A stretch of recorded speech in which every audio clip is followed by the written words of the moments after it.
Hello, everyone. It's Jack Cotton, luxury real estate expert, author, and agent. And here's part 2 of networking as we continue our series of personal marketing and branding. So a little bit more about networking. I mentioned last time that there are 4 kinds or 4 levels of networking. There's casual contact, chambers of commerce, or the average person does maybe 6.5 hours a week. Can you imagine that?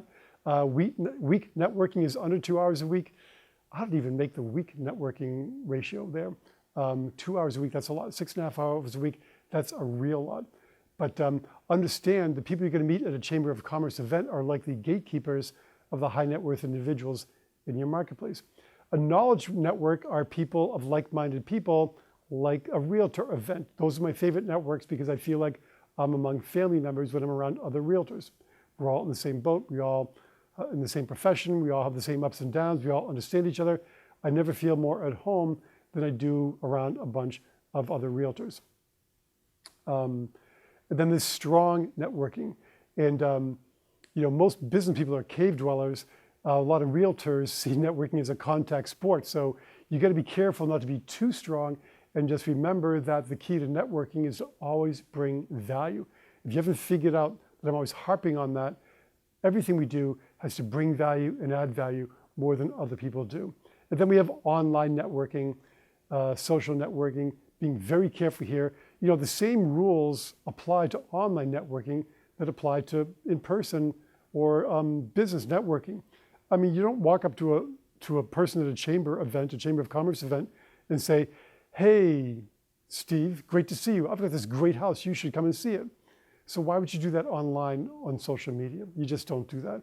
So treat it the same way. I don't know why people think that when they're online, they can be more, just cut to the chase more quickly. That's the way I would put it, cutting to the chase more quickly. You still have to follow a process when you're social networking. Think about reciprocity.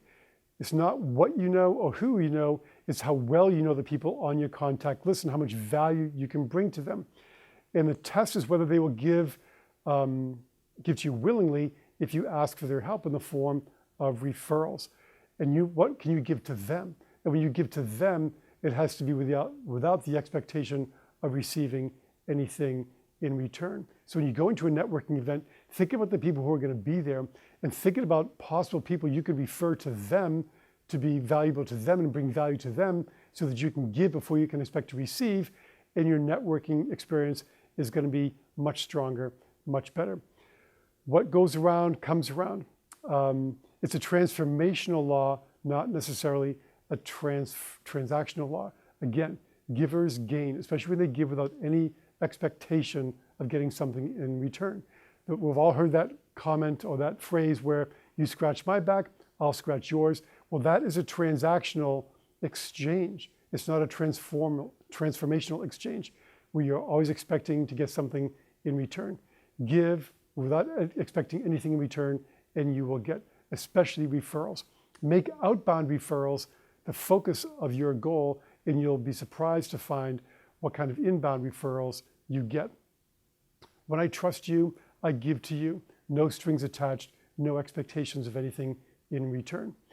Okay, enough about networking. Let's talk more about that, though. If you have questions about it, go to luxuryrealestateunplugged.com, log in, sign up, see me there on the first Tuesday of the month. We'll answer all your questions in full. Until next week, make it a great week.